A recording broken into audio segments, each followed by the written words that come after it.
قل اطیعوا اللہ واطیعوا الرسول فإن تولوا فإن اللہ لا يحب الکافرین۔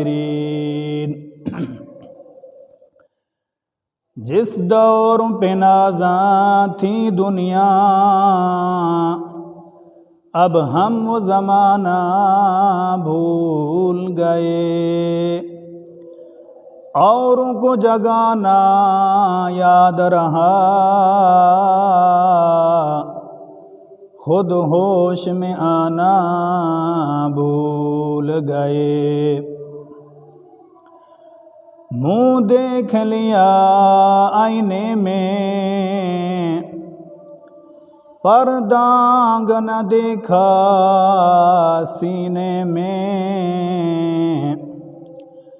دل ایسا لگایا جینے میں، مرنے کو مسلمان بھول گئے۔ دنیا سے اکتا کے کہتے ہیں مر جائیں گے، دنیا سے اکتا کے کہتے ہیں مر جائیں گے، اگر مر کے بھی چین نہ ملا پھر کدھر جائیں گے۔ تمام قسم کی حمد و ثنا اللہ تعالیٰ واسطے خاص ہے، جو تمام جہانوں کا رب ہے، مالک ہے، خالق ہے، پروردگار ہے۔ حمد و ثنا کے بعد درود پاک محمد کریم صلی اللہ علیہ وسلم واسطے خاص ہے، جو تمام جہانوں پر رحمت بن کر آئے۔ میں نے آپ کے سامنے قرآن پاک کی ایک آیات تلاوت کی ہے سورۃ آل عمران میں سے۔ اس آیات میں اللہ تعالیٰ فرماتے ہیں قل اطیعوا اللہ واطیعوا الرسول، اے پیغمبر محمد کریم صلی اللہ علیہ وسلم ان لوگوں کو بتا دیں کہ اللہ کی اطاعت کریں اور محمد کریم صلی اللہ علیہ وسلم کی اطاعت کریں۔ اگر تم نے منہ موڑ لیا فَإِن تَوَلَّوْا فَإِنَّ اللَّهَ لَا يُحِبُّ الْكَافِرِينَ، اگر تم نے منہ موڑ لیا تو اللہ تعالیٰ کافر لوگوں کو پسند نہیں کرتے۔ آج جس موضوع پہ میں نے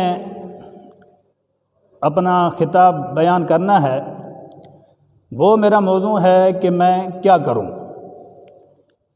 آج کار موجودہ حالات جو چل رہے ہیں، اس حالات میں لوگ پریشان ہیں، آمدنی کم ہے، اخراجات بڑھ گئے ہیں، آئے روز جو کھانے پینے کی اشیاء ہیں، جو ضروریات والی چیزیں ہیں وہ بڑھ رہی ہیں، اور مہنگائی کافی ہو چکی ہے، لیکن ہماری آمدنی کم ہے۔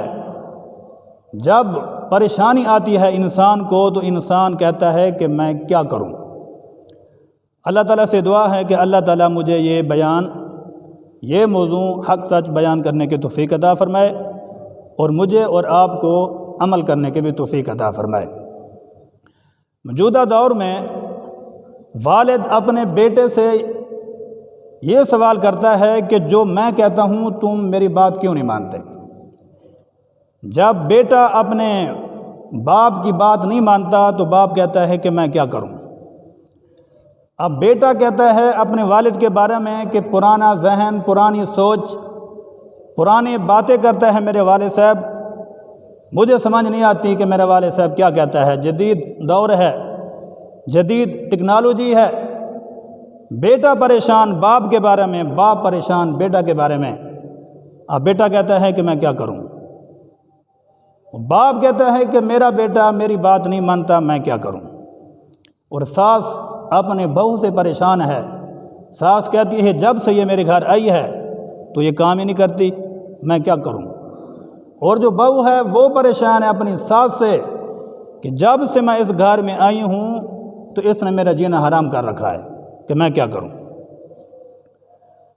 اور اب ہم چلتے ہیں قرآن اور حدیث کی طرف کہ جب انسان پریشان ہو مصیبت ادا ہو، ہمارا دین ہماری کیا رہنمائی کرتا ہے، اللہ کا قرآن کیا کہتا ہے اور نبی صلی اللہ علیہ وسلم کا فرمان کیا کہتا ہے۔ مسند احمد کے اندر حدیث موجود ہے، آپ صلی اللہ علیہ وسلم کا فرمان ہے، من لازم الاستغفار، جو شخص استغفار کو لازم پکڑ لیتا ہے، چلتے پھرتے اپنا کام کرتے ہوئے ہر وقت استغفر اللہ و اتوب الیہ، استغفر اللہ و اتوب الیہ، استغفر اللہ ربی من کل ذنب و اتوب الیہ، یہ پڑھتا رہتا ہے تو اللہ تعالیٰ اس کی پریشانیاں ختم کر دیتے ہیں۔ حالانکہ حدیث میں یہ بھی آیا ہے، جو شخص استغفار کو لازم پکڑ لیتا ہے تو اس شخص کو اللہ تعالیٰ 3 انعام عطا کرتے ہیں۔ چلتے پھرتے اٹھتے بیٹھتے، اگر آپ گاڑی پہ جا رہے ہیں، بائک پہ جا رہے ہیں، سائیکل پہ جا رہے ہیں، اپنا کام کر رہے ہیں، اگر آپ کی زبان پہ استغفار ہے، استغفر اللہ و اتوب الیہ، اگر تم مسلسل پڑھتے ہو تو اللہ تعالیٰ بنیادی 3 انعام عطا کرتے ہیں۔ پہلا انعام کیا دیتے ہیں اللہ تعالیٰ؟ اللہ تعالیٰ فرماتے ہیں من لازم الاستغفار، نبی صلی اللہ علیہ وسلم کا فرمان بھی ہے اور اللہ کا فرمان بھی ہے، فَقُلْتُ اسْتَغْفِرُوا رَبَّكُمْ، اور نبی صلی اللہ علیہ وسلم کا فرمان ہے، جو شخص استغفار پڑھتا ہے اس کو اللہ تعالیٰ 3 انعام عطا کرتے ہیں۔ پہلا انعام، جَعَلَ اللَّهُ لَهُ مِنْ كُلِّ ضِيقٍ مَخْرَجًا، جو شخص استغفار پڑھتا ہے اللہ تعالیٰ اس کو ہر تنگی سے اللہ تعالیٰ نکال لیتے ہیں۔ اور دوسرا انعام اللہ تعالیٰ وہ عطا کرتے ہیں، جو شخص استغفار کو پڑھتا ہے، پڑھنے کا معمول بنا لیتا ہے، وَمِنْ كُلِّ هَمٍّ فَرَجًا، اور اللہ تعالیٰ دوسرا انعام وہ عطا کرتے ہیں کہ اللہ تعالیٰ ہر غم، ہر پریشانی، ہر مصیبت سے اللہ تعالیٰ اس کو نکال لیتے ہیں۔ اور جو شخص استغفار پڑھتا ہے، پڑھنے کا معمول بناتا ہے، تیسرا انعام اللہ پاک اس شخص کو یہ عطا کرتے ہیں، وَرَزَقَهُ مِنْ حَيْثُ لَا يَحْتَسِبُ، اللہ تعالیٰ انسان کو وہاں سے رزق عطا کرتے ہیں جہاں سے انسان کو وہم و گمان بھی نہیں ہوتا۔ انسان یہ سوچتا ہے کہ اللہ تعالیٰ نے مجھے رزق کہاں سے دیا ہے، لیکن اللہ کا وعدہ ہے اور نبی صلی اللہ علیہ وسلم کا فرمان ہے کہ استغفار تم پڑھو، معافی تم مجھ سے مانگو، رجوع میری طرف کرو، اور دینے والے میں رب ہوں، تمہیں میں وہاں سے عطا کروں گا، وہاں سے میں تمہیں رزق دوں گا، وہاں سے تمہیں مصیبتیں دور کروں گا، پریشانیاں دور کروں گا، جس سے تم میں وہم و گمان بھی نہیں ہوگا کہ یہ اللہ تعالیٰ نے رزق کہاں سے دیا ہے۔ لیکن شرط یہ ہے کہ اللہ سے معافی مانگنا ہے۔ انسان تو اللہ سے معافی مانگنے والا بن تو صحیح، اللہ سے مانگ تو صحیح۔ اللہ تعالیٰ قرآن پاک میں فرماتے ہیں، وَإِذَا سَأَلَكَ عِبَادِي عَنِّي فَإِنِّي قَرِيبٌ، اے انسان تو مجھ سے سوال کر تو صحیح، میں تیری شاہ رگ سے بھی زیادہ قریب ہوں۔ مانگنے والا تو بن، دینے والا میں رب ہوں۔ لیکن ہم کیا کرتے ہیں؟ اللہ سے مانگتے نہیں ہیں، ہم انسانوں سے مانگتے ہیں جن کو اللہ دیتا ہے۔ انسان ہمیں 1 بار دے گا، 2 بار دے گا، تیسری بار دے گا، آخرکار وہ کہے گا تو نے تو مانگنے کا نام ہی لے لیا ہے، ہر وقت مانگتا ہی رہتا ہے تو، لیکن وہ انسان اس سے منہ موڑ لے گا۔ لیکن اللہ کی ذات ایسی ہے، اللہ تعالیٰ کہتے ہیں انسان جتنی مرتبہ تو مجھے مانگ، میں رب ہوں، دن کو مانگ، رات کو مانگ، ہر وقت میں آپ کی آواز اور آپ کی دعا سننے کے لیے حاضر ہوں۔ اللہ تعالیٰ نے خود کہا ہے انی فانی قریب، میں تمہاری شاہ رگ سے زیادہ قریب ہوں، لیکن انسان مانگنے والا بنے۔ حسن بصری رحمہ اللہ فرماتے ہیں، ایک مرتبہ وہ بیٹھے ہوئے تھے، ایک شخص آیا کہنے لگا کہ اللہ تعالیٰ سے دعا کریں کہ اللہ تعالیٰ مجھے بیٹا عطا کرے۔ ذرا غور کرنا میری بات پہ۔ حسن بصری رحمہ اللہ نے کہا کہ تم استغفار پڑھا کرو، وہ چلا گیا۔ دوسرا بندہ آیا، اس نے کہا کہ اللہ سے دعا کریں، باغ خشک ہو چکے ہیں، بارش نہیں آ رہی، قحط سالی ہے، اللہ سے دعا کریں کہ اللہ تعالیٰ آسمان سے رحمت کی بارش نازل کریں، باغ خشک ہو چکے ہیں، قحط سالی ہے۔ تو حسن بصری رحمہ اللہ نے کہا تم بھی استغفار پڑھا کرو۔ تیسرا آدمی آیا، اس نے کہا کہ رزق کم ہے، پریشانی ہے، آج کل جیسے موجودہ حالات ہیں، پریشانیاں، کام نہیں چل رہا، چل بھی رہا ہے مزدوری کم ہے، وہ شخص آیا تیسرا، اس نے بھی کہا بھئی میں پریشان ہوں، مجھے بتائیں میں کیا کروں، کوئی ایسا عمل بتائیں۔ تو حسن بصری رحمہ اللہ نے کہا کہ تم بھی استغفار پڑھو۔ چوتھا بندہ بھی آیا، اس نے بھی سوال کیا، اس کو بھی حسن بصری رحمہ اللہ نے کہا تم بھی استغفار پڑھا کرو۔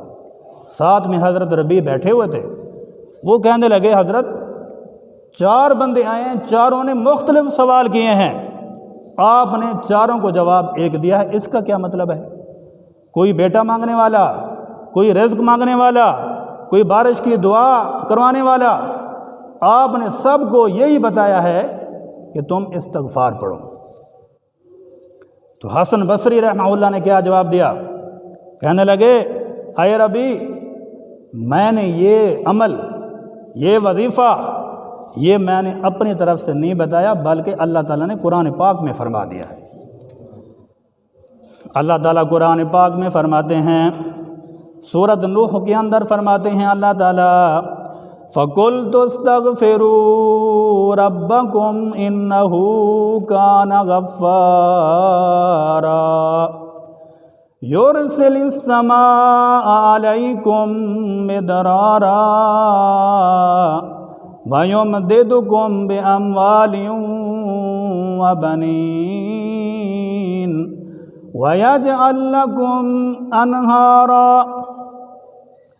اللہ تعالیٰ قرآن پاک میں فرماتے ہیں اے انسان تم مجھ سے معافی مانگ، تم مجھ سے مانگنے والا تو بن، میں آپ کو بیٹے بھی عطا کروں گا، رزق بھی عطا کروں گا، آسمان سے بارش بھی نازل کروں گا۔ اللہ تعالیٰ قرآن پاک میں فرماتے ہیں فَقُلْتُ اسْتَغْفِرُوا رَبَّكُمْ إِنَّهُ كَانَ غَفَّارًا يُرْسِلِ السَّمَاءَ عَلَيْكُمْ مِدْرَارًا وَيُمْدِدْكُمْ بِأَمْوَالٍ وَبَنِينَ۔ استغفار تو پڑھ، اللہ سے معافی تو مانگ۔ اللہ تعالیٰ کہتے ہیں مانگنے والا تو بن، دینے والا میں رب ہوں۔ اے انسان تو لوگوں سے مانگتا ہے، جو رب کے محتاج ہیں اس رب سے کیوں نہیں مانگتا جو سب کو دینے والا ہے؟ غلطی ہمارے اندر ہے، مانگنے والے ہم کنجوس ہیں، دینے والا رب، اس کے دروازے کھلے ہوئے ہیں، لیکن پریشان ہم ہوتے ہیں، انسانوں کے پاس جاتے ہیں، پریشان ہم ہوتے ہیں، رشتہ داروں کے پاس جاتے ہیں، پریشان ہم ہوتے ہیں، امیروں کے پاس جاتے ہیں۔ جو سب سے بڑا امیر ہے، امیروں کو بھی دینے والا ہے، غریبوں کو بھی دینے والا ہے، جو اللہ کی عبادت کرتا ہے اس کو بھی اللہ پاک دیتے ہیں، جو اللہ کی عبادت نہیں کرتا ان کو بھی اللہ پاک دیتے ہیں۔ لیکن مسئلہ یہ ہے کہ مانگنا کس سے ہے؟ رب سے۔ اللہ تعالیٰ قرآن پاک میں فرماتے ہیں فَاذْكُرُونِي أَذْكُرْكُمْ وَاشْكُرُوا لِي وَلَا تَكْفُرُونَ۔ تم مجھے یاد کرو، میں تمہیں یاد کروں گا، میرا شکر ادا کرو، نا شکریہ اللہ کو پسند نہیں ہے۔ اور جگہ اللہ تعالیٰ قرآن پاک میں فرماتے ہیں وَإِذْ تَأَذَّنَ رَبُّكُمْ لَئِنْ شَكَرْتُمْ لَأَزِيدَنَّكُمْ وَلَئِنْ كَفَرْتُمْ إِنَّ عَذَابِي لَشَدِيدٌ۔ اللہ پاک قرآن پاک میں فرماتے ہیں انسان میرا شکر ادا کر، میں تجھے زیادہ دوں گا، اگر تم نے میری ناشکری کی تو میرا عذاب بہت بڑا سخت ہے۔ سب سے بنیادی چیز یہ ہے انسان اپنا عقیدہ ٹھیک کرے۔ مانگنا کس سے ہے؟ اس رب سے مانگنا ہے جس نے ہمیں پیدا کیا ہے۔ مانگنا کس سے ہے؟ اس ذات سے مانگنا ہے جو پوری انسانیت کو دینے والا ہے۔ حدیث شریف میں ایک حدیث موجود ہے، حضرت ابو ہریرہ رضی اللہ عنہ بیان کرتے ہیں، مسلمان ہو گئے حضرت ابو ہریرہ۔ حضرت ابو ہریرہ رضی اللہ عنہ ایسے صحابی ہیں جنہوں نے نبی صلی اللہ علیہ وسلم کی 5374 حدیثیں بیان کرنے والے صحابی ہیں۔ جب وہ مسلمان ہوئے تو امی ان کی تھی حضرت ابو ہریرہ رضی اللہ عنہ کی، وہ غیر مسلم تھی۔ حضرت ابو ہریرہ اللہ اس کے رسول کو ماننے والے بن گئے، اور جو امی ہے اللہ اس کے رسول کو نعوذ باللہ برا بلا کہنے والی بن گئی۔ حضرت ابو ہریرہ پریشان کہ میں کیا کروں، ادھر اللہ اس کے رسول کا رشتہ، دوسری طرف ماں کا رشتہ، اور اللہ تعالیٰ قرآن پاک میں یہ بھی فرماتے ہیں فلا تقل لهما اف ولا تنهرهما وقل لهما قولا کریما۔ اللہ پاک فرماتے ہیں والدین کے سامنے اونچی آواز سے بولنا نہیں ہے، والدین کے سامنے نظر کو نیچے رکھ کے بولنا ہے، والدین کے سامنے اف تک بھی نہیں کہنا۔ حضرت ابو ہریرہ کہتے ہیں کہ اللہ تعالیٰ قرآن پاک میں تو یہ فرما رہے ہیں کہ والد کی عزت کرنی ہے، والدہ کی بھی عزت کرنی ہے، ان کے سامنے ادب احترام سے رہنا ہے۔ ادھر ماں کا رشتہ، ادھر اللہ اس کے رسول صلی اللہ علیہ وسلم کا رشتہ، میں پریشان ہوں، اب میں کیا کروں؟ حضرت ابو ہریرہ رضی اللہ عنہ نبی صلی اللہ علیہ وسلم کو کہنے لگے اللہ کے رسول میں کیا کروں؟ ادھر ماں کا رشتہ، ادھر اللہ اور رسول صلی اللہ علیہ وسلم کا رشتہ۔ تو نبی صلی اللہ علیہ وسلم نے حضرت ابو ہریرہ رضی اللہ عنہ کی ماں کے لیے دعا کی۔ آپ صلی اللہ علیہ وسلم کہنے لگے یا اللہ حضرت ابو ہریرہ رضی اللہ عنہ کی امی کو ہدایت نصیب فرما۔ ادھر نبی صلی اللہ علیہ وسلم نے ہاتھ اٹھائے، ادھر سے حضرت ابو ہریرہ رضی اللہ عنہ گھر تشریف گئے۔ گھر جب گئے کنڈی کھٹکائی، ماں کہنے لگی بیٹا ایک منٹ ٹھہر جا۔ ماں جلتی جلتی جاتی ہے، غسل خانے میں غسل کرتی ہے۔ حضرت ابو ہریرہ رضی اللہ عنہ باہر کھڑے ہو کے سن رہی ہیں کہ میری والدہ غسل فرما رہی ہے۔ والدہ جلتی جلتی آ کے دروازہ کھولتی ہے، کہتی ہے اے ابو ہریرہ خوش ہو جا، میں کلمہ پڑھ کے مسلمان ہو گئی ہوں۔ اشہد ان لا الہ الا اللہ وحدہ لا شریک لہ واشہد ان محمدا عبدہ ورسولہ۔ جیسے ہی ماں مسلمان ہو گئی، جیسے ہی ماں نے کلمہ پڑھنا شروع کر دیا، حضرت ابو ہریرہ رضی اللہ عنہ کے آنکھوں سے آنسو جاری ہو گئے خوشی سے۔ وہ کہتی ہیں غمی کے بھی آنسو ہوتے ہیں، خوشی کے بھی آنسو ہوتے ہیں۔ حضرت ابو ہریرہ رضی اللہ عنہ خوش ہو کے آنسو بہاتے ہوئے نبی صلی اللہ علیہ وسلم کے پاس تشریف لے گئے۔ کہنے لگے یا اللہ، کہنے لگے اللہ کے نبی صلی اللہ علیہ وسلم اللہ تعالیٰ نے آپ کی دعا قبول فرما لی ہے، میری ماں نے کلمہ پڑھ کے مسلمان ہو گئی ہے۔ یہ ہے دین کے ساتھ چلنے کی نسبت، یہ ہے اسلام کو اپنانے کی نسبت۔ جو شخص اپنے سارے معاملات اللہ اس کے رسول صلی اللہ علیہ وسلم کی طرف منسلک کر لیتا ہے، اللہ تعالیٰ ہر انسان کو غم پریشانی سے اللہ تعالیٰ دور کر دیتے ہیں۔ صحیح بخاری شریف کے اندر ایک حدیث موجود ہے، حضرت جابر رضی اللہ عنہ کہنے لگے اللہ کے رسول چھوٹی چھوٹی میری بہنیں ہیں، 6 بہنیں ہیں چھوٹی چھوٹی، میرے والد صاحب جنگ احد کے اندر شہید ہو گئے ہیں۔ چھوٹے چھوٹے میری بہنیں ہیں، ان کو کھلانے والا کوئی نہیں ہے، پلانے والا کوئی نہیں ہے۔ اللہ کے رسول صلی اللہ علیہ وسلم میرے والد صاحب جنگ احد کے اندر شہید ہو گئے ہیں، اور میرے والد صاحب قرض بھی چھوڑ گئے ہیں، ایک یہودی کا قرض دینا ہے، یہودی بہت تنگ کر رہا ہے، مجھے بتائیں میں کیا کروں؟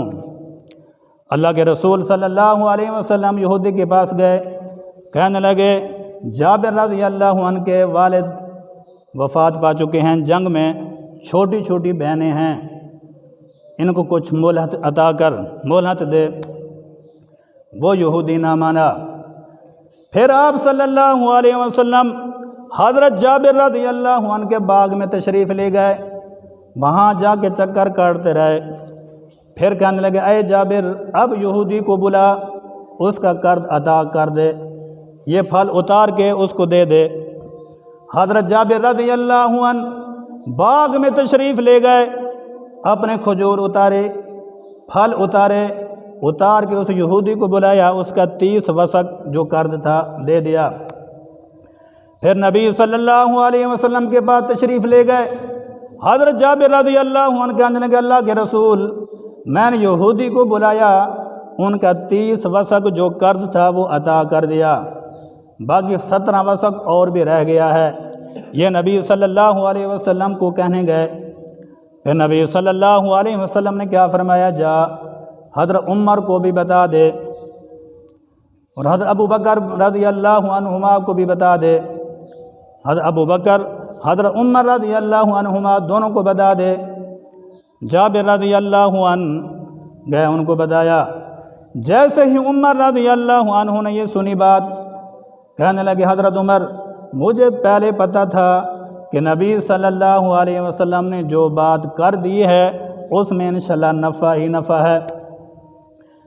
اس سے یہ معلوم ہوتا ہے اگر کوئی پریشانی ہے، کوئی ٹینشن ہے، ہمیں رجوع کرنا چاہیے اللہ اس کے رسول صلی اللہ علیہ وسلم کی طرف۔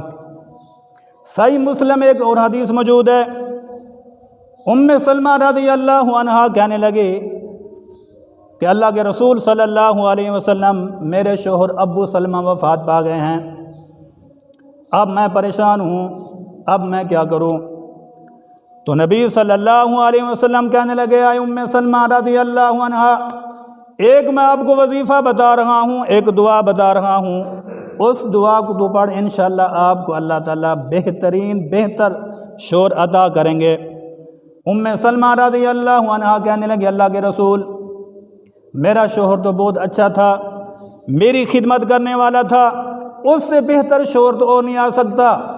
تو نبی صلی اللہ علیہ وسلم نے اپنی زبان مبارک سے کیا فرمایا؟ آپ صلی اللہ علیہ وسلم کہنے لگے اے ام سلمہ رضی اللہ عنہا، جو میں آپ کو وظیفہ بتا رہا ہوں اس وظیفے کو پڑھنا تیرا کام ہے، اور بہترین شور عطا کرنا اس آسمان والے رب کا کام ہے۔ وظیفہ پڑھنا تیرا کام ہے، اللہ سے مانگنا تیرا کام ہے، رجوع کرنا اللہ کی طرف تیرا کام ہے، اللہ سے مانگنا تیرا کام ہے، بہترین شور عطا کرنا اس رب کا کام ہے۔ اے انسان اگر تجھے رزق چاہیے اللہ سے مانگ، اے انسان اگر تجھے بیٹا چاہیے اللہ سے مانگ، اے انسان اگر تو پریشان ہے تو اللہ سے مانگ، اے انسان تو مصیبت زدہ ہے تو اللہ سے مانگ، کسی اور سے نہ مانگ، اس سے مانگ جو سب کو دینے والی ذات ہے۔ ام سلمہ رضی اللہ عنہا نے یہ وظیفہ پڑھنا شروع کیا۔ وہ وظیفہ یہ ہے، ذرا غور سے سننا۔ حضرت ام سلمہ رضی اللہ عنہا کہنے لگی اللہم اجرنی فی مصیبتی واخلفنی خیرا منہا۔ جیسے ہی ام سلمہ رضی اللہ عنہا نے یہ وظیفہ پڑھنا شروع کر دیا تو اللہ تعالیٰ نے دعا قبول کی، ام سلمہ رضی اللہ عنہا کی، اللہ نے بہترین شور عطا کر دیا، بہترین شور عطا کر دیا۔ شور کون تھے؟ حضرت ام سلمہ رضی اللہ عنہا کے پہلے شور ابو سلمہ تھے۔ جب وہ وفات پا چکے تو اللہ کے نبی صلی اللہ علیہ وسلم کے پاس آئی، کہنے لگی کہ یہ مسئلہ ہو گیا۔ تو اللہ کے نبی صلی اللہ علیہ وسلم کہنے لگے یہ وظیفہ پڑھ۔ جیسے ہی وظیفہ پڑھا تو بہترین شور عطا کر دیا اللہ تعالیٰ نے۔ وہ شور کون تھے؟ حضرت محمد کریم صلی اللہ علیہ وسلم کے ساتھ ام سلمہ رضی اللہ عنہا کا نکاح ہوا۔ میرے پیارے پیغمبر صلی اللہ علیہ وسلم بہترین اس دنیا میں ہے کہ نہیں ہے؟ نبی صلی اللہ علیہ وسلم دنیا پہ رحمت بن کے آئے ہیں کہ نہیں ہے؟ میرے پیارے پیغمبر محمد کریم صلی اللہ علیہ وسلم پوری کائنات سے بہترین ہے کہ نہیں ہے؟ نبی صلی اللہ علیہ وسلم سب انسانوں سے اعلیٰ اور مرتبے والے ہیں کہ نہیں ہیں؟ لیکن ام سلمہ رضی اللہ عنہا نے جیسے ہی وظیفہ پڑھنا شروع کر دیا، ام سلمہ رضی اللہ عنہا کا نکاح محمد کریم صلی اللہ علیہ وسلم کے ساتھ ہو گیا۔ یہ ہے برکت کس کی؟ اللہ سے مانگنے کی۔ یہ ہے برکت اللہ اس کے رسول صلی اللہ علیہ وسلم کی بات ماننے کی۔ اللہ سے تم مانگو، کنجوسی نہ کرو، مانگنا تمہارا کام ہے، بہترین عطا کرنا اس آسمان والے رب کا کام ہے۔ آخری میں آپ کو حدیث سنا کے زیادہ چاہتا ہوں۔ قد سمع اللہ قول التی، 18ویں سپارے میں ایک واقعہ موجود ہے، ایک مائی کا واقعہ بیان ہوا ہے جس کا نام تھا خولہ۔ ان کے شوہر نے جن کا نام تھا اوس بن صامت، وہ اپنی بیوی کو کہنے لگے انتی علیہ کا ظہری امی، تو میرے لیے اس طرح ہے جس طرح تم میری ماں ہے۔ پہلے زمانے میں اگر کوئی شوہر اپنی بیوی کو اس طرح کہہ دیتا تو میرے لیے اس طرح ہے جس طرح میری ماں ہے، تو وہ ہمیشہ کے لیے حرام ہو جاتے۔ پریشان ہو کے آ گئی، کہنے لگے اللہ کے رسول میں کیا کروں؟ میرا موضوع بھی یہی ہے کہ میں کیا کروں جب انسان پریشان ہوتا ہے۔ تو وہ آئی اللہ کے نبی صلی اللہ علیہ وسلم کے پاس۔ اللہ کے نبی صلی اللہ علیہ وسلم کہنے لگے کہ صبر کر دوں۔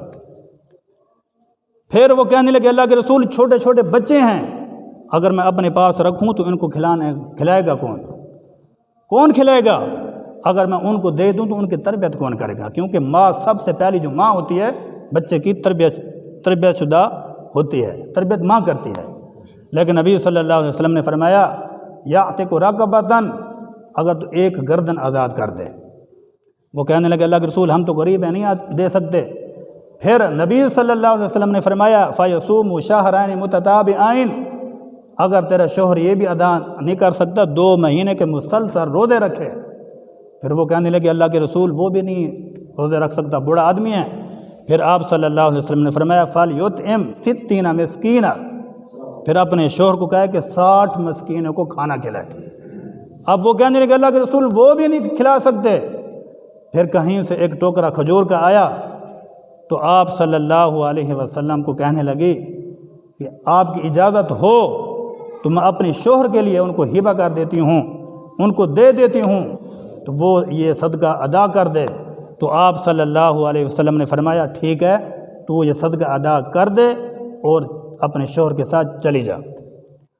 اب اس واقعے سے یہ معلوم ہوتا ہے کہ انسان کو جب پریشانی آتی ہے، مصیبت آتی ہے تو کس سے مانگنا چاہیے؟ اللہ سے۔ اگر ہم کسی اور کے در پہ جائیں گے تو ملے گا تو صحیح، لیکن یہ ہے کہ ایک دن ملے گا، 2 دن انسان ہمیں دیں گے، لیکن تیسرے دن ہمیں منہ موڑ لے گا وہ انسان۔ جیسے ہمیں دیکھے گا فوراً کہیں گا یار یہ تو آ رہا ہے نا آدمی، اس کا کام ہی مانگنا ہے۔ مانگنا ہے تو کس سے؟ اللہ سے۔ جب پریشانی آئے، مصیبت آئے، اللہ اور اس کے رسول صلی اللہ علیہ وسلم کی طرف رجوع کرنا چاہیے۔ اللہ تعالیٰ سے دعا ہے کہ اللہ تعالیٰ ان تمام باتوں پر عمل کرنا